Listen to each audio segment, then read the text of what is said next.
Okay, let's start with a specific image. It's 1993. We're in the rural Philippines. It is 3 o'clock in the morning.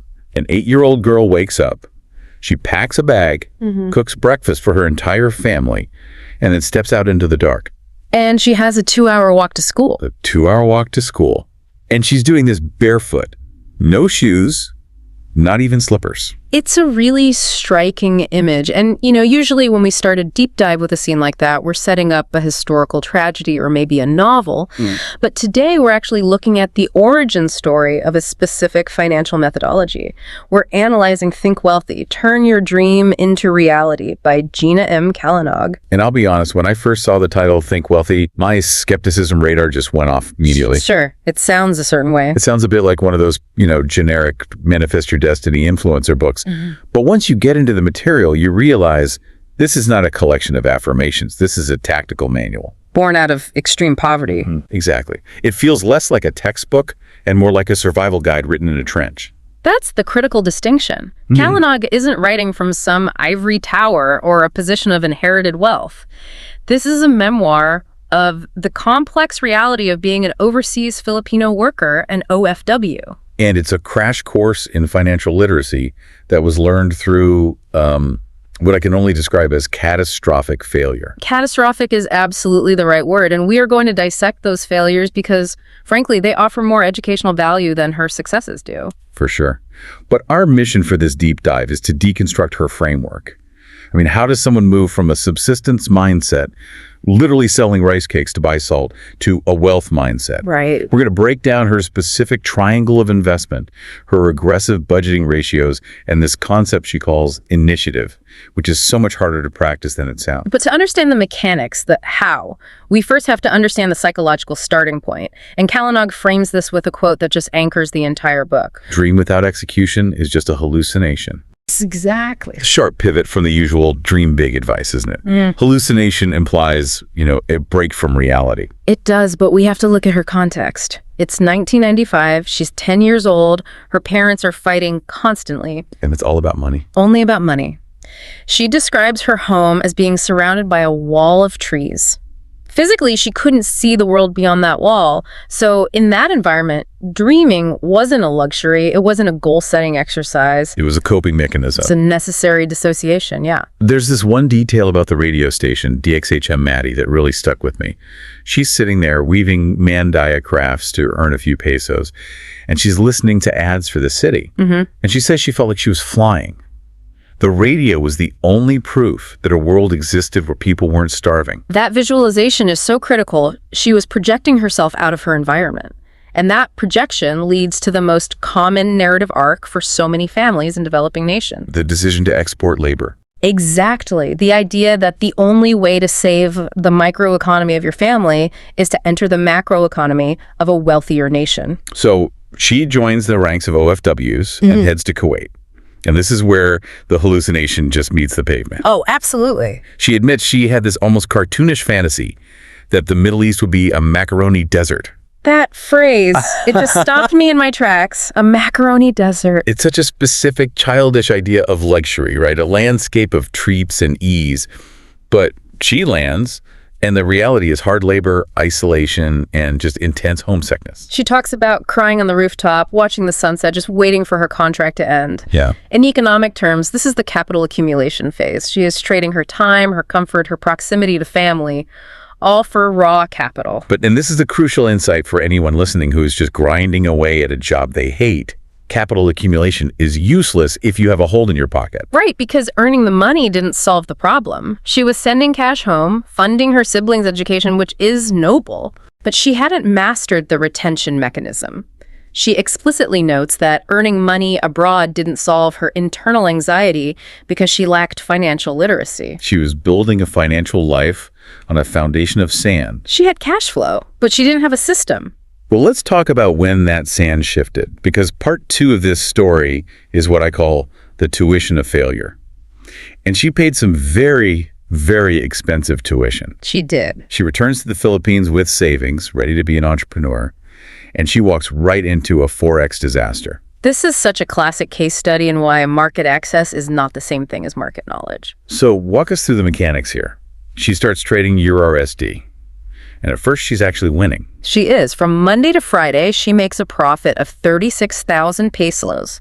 Now, for someone coming from her background, that is a massive windfall in a single week. It reinforces the idea that making money is easy if you just click the right buttons. She probably felt like she'd cracked the code. I'm a genius. Why hasn't anyone else figured this out? But here's the technical breakdown she hints at.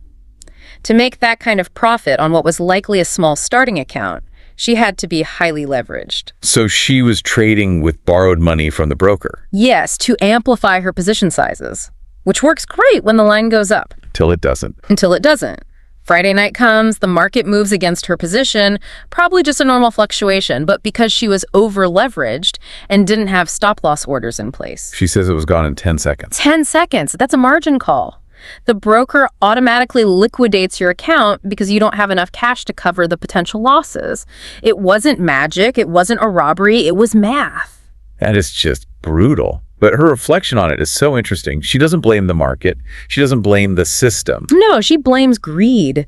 She admits she wasn't trading. She was gambling. She didn't understand the instrument she was holding. She learned you can't invest in what you don't understand. And it wasn't just Forex. It seems like she had to fail in pretty much every category of business to really learn the lesson. Yeah, she tries a sari-sari store, a convenience store, but leaves it for family to manage.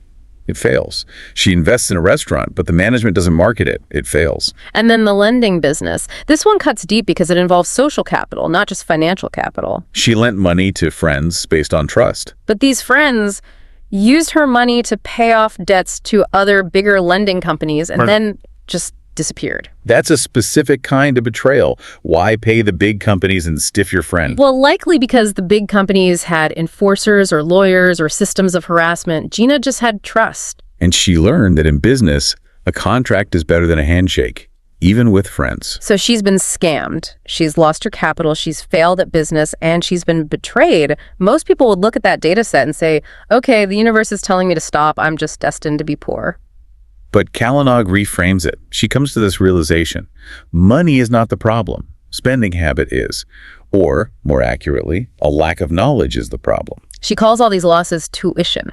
I like that framing. It implies that you actually bought something with that lost money. You bought a lesson. Right, but only if you learn the lesson. If you don't learn, it's just a loss.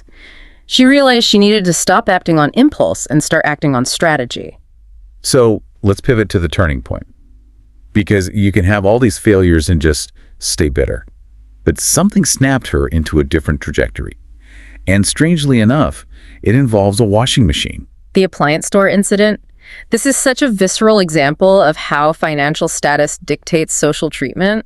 Set the scene for us. Okay, so she has moved into a new house. She needs a washing machine. It costs 5,000 pesos. She applies for an installment plan for credit. The staff member looks at her application, rejects it, scratches a big X over it, and then throws it in the trash bin, right in front of her face. Wow.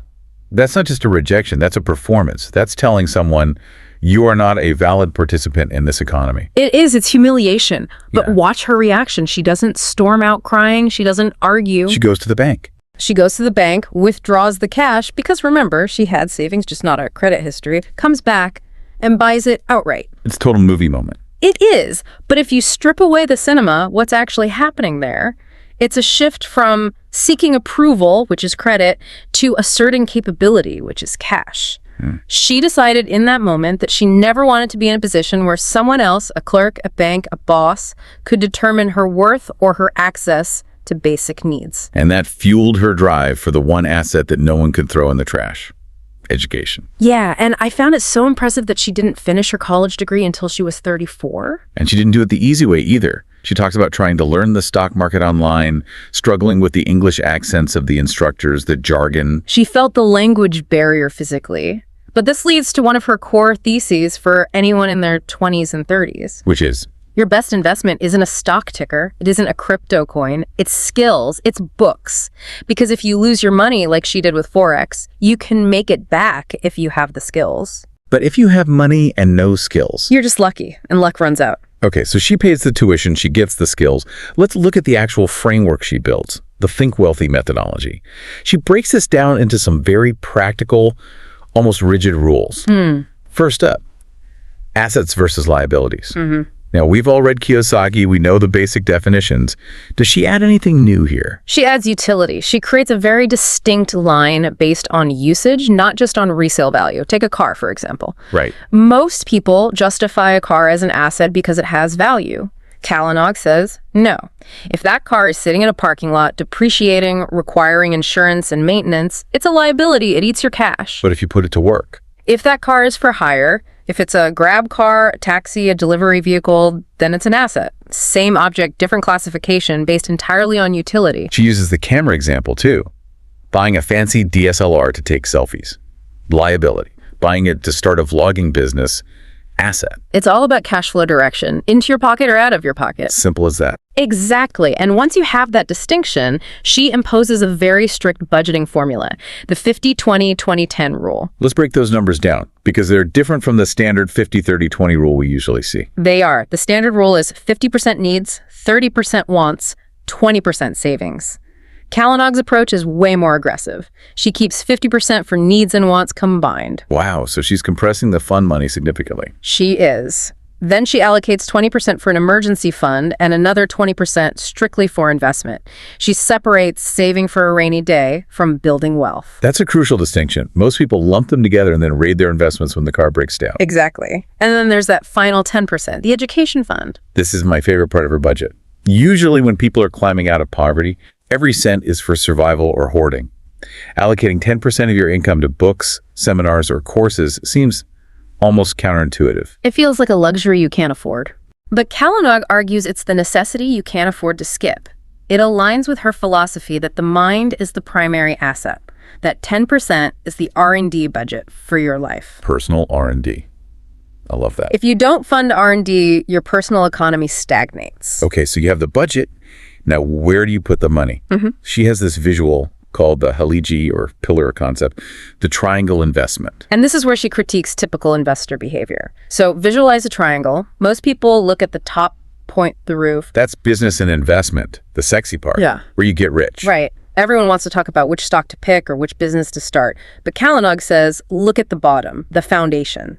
The base of the triangle is protection, insurance, and health. The middle layer is debt elimination and emergency funds. Only then do you build the roof.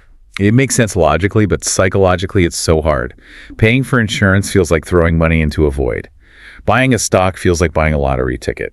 One feels like a loss, the other feels like a potential win. And that psychological trap is exactly why she failed initially. She built the roof without the walls. When she got sick or when the market turned, the whole house collapsed. The tuition talking again. She argues that if you don't secure the Haliji, the pillars, your investments are just borrowed time. You need that structural integrity to withstand the shocks. Don't build a mansion on a swamp.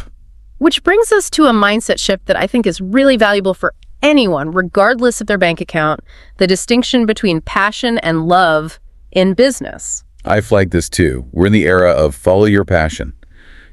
Do what you love and you'll never work a day in your life. She seems to disagree with that. Vehemently. She says passion is like a crush. It's chemical. It's exciting at the start when you're designing the logo or making the first sale. But love in business is like a marriage. It's about commitment when things get ugly. Exactly. You stick with the business when you're losing money, when you're tired, when the management steals from you.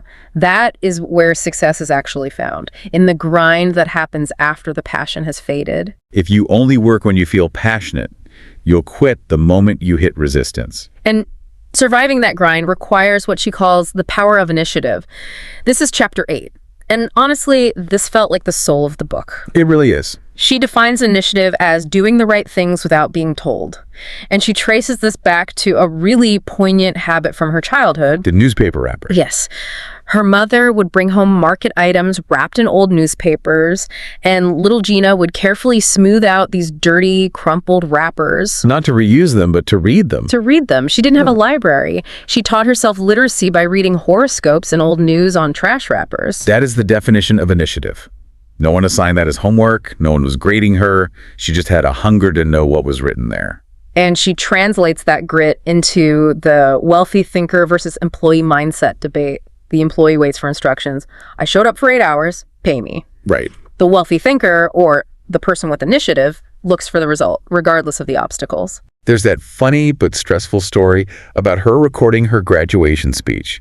that illustrates this perfectly. The chickens. The chickens, the dogs, the background noise. She's an adult now, she's successful, but she's recording this speech at home. And it's just chaos. She has to re-record it 5 times. She's sweating. She's changing outfits because they don't look right. She's frustrated. It would be so easy to say, the environment isn't right, I'll do it later, or I need a studio. But she says to herself, it is not easy to get anything. It is not easy to get anything. That's the mantra. Initiative isn't just starting, it's finishing when the chickens won't stop clucking. It's pushing through the noise, literally and metaphorically. It's accepting that the conditions will never be perfect, so you have to execute anyway. Right. So if we zoom out, we have a girl who walked barefoot to school, who became an OFW, who lost everything in Forex, who was humiliated over a washing machine, and who eventually became a financial advisor and degree holder at 34. It's an incredible arc. But we have to be careful not to condense the timeline too much. Kalanog is very clear about this. Her plan took 15 years to materialize. 15 years? That's a long time. In the age of TikTok, get rich in 30 days dropshipping courses, that is a lifetime. But that's the reality. It was a get rich slow, lose it all, learn, and get rich again scheme. Which is the only kind that tends to stick. Because if you get it fast, you usually lose it fast, just like her Forex trade. Exactly. And she ends the book on this provocative note about fear.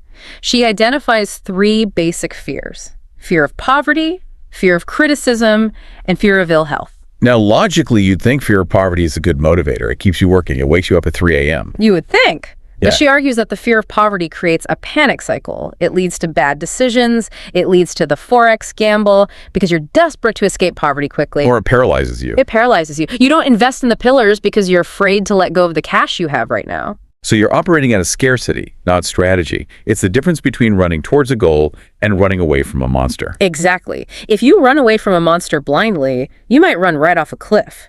If you run toward a goal, you're looking at the map. You're deliberate. So the question for you, the listener, is really about examining your own motivations. Am I making this financial decision because I'm building something or because I'm terrified of losing something? That is the question. And applying the Think Wealthy framework means acknowledging that the tuition will be expensive. You will fail. But if you have the initiative, if you smooth out those newspaper wrappers and read them, you turn that tuition into an asset. A memoir, a manual, and a reality check. Think Wealthy by Gina M. Kalanog. It's a reminder that the path out of that wall of trees isn't a straight line, and it's definitely not a hallucination. It's execution. Thanks for diving deep with us today. Check your pillars, watch out for the liabilities disguised as assets, and we'll catch you on the next one. Goodbye, everyone.